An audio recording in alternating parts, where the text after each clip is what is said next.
So guys, update natin sa ating cloud, no?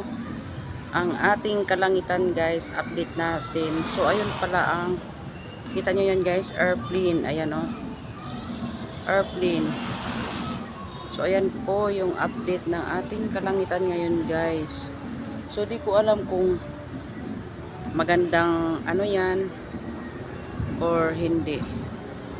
Pero pag mga ganyan guys, maganda ang panahon yan, kinabukasan na yun guys.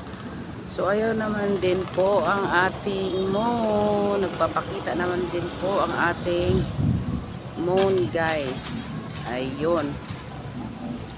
Ayan po, buong buo po siya. Ayun, buong buo po siya guys.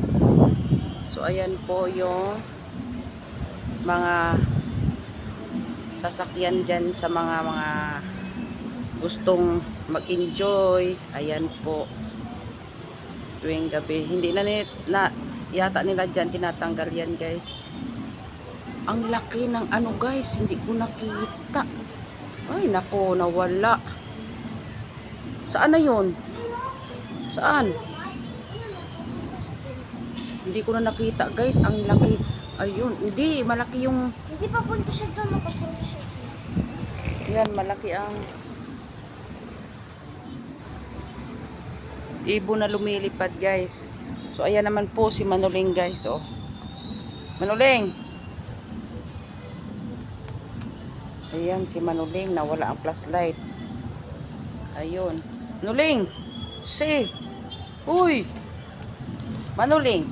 Oh. Shh. Si hi guys, mga mare dyan, pare. Ko ay nag-iiyak kasi yan siya kanina guys, kaya naisipan kong ipasyal siya dito. Sabi ko, Hikara, ihatid mo doon sa taas. Nag-iiyak si Hikara guys. So ayun po ang ating pinakamagandang moon guys. At ayan po ang nasa paligid natin. Ayun. Ayun, sa kabilang side naman din yan guys. Yan. Ayan. Kabilang side. Ayun po, sa may highway guys. Ayan, highway. Yun. Ito, doon naman po ang laging sumisibol ang araw dyan guys. Dyan po, na side. Ayan. So, ang moon, napaka linaw.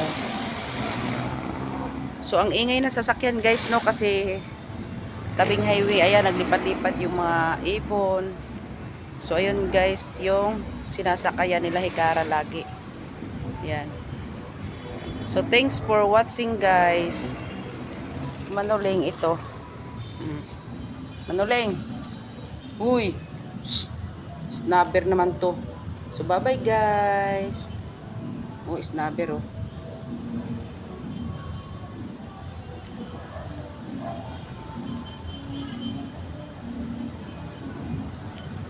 Guys, bye bye.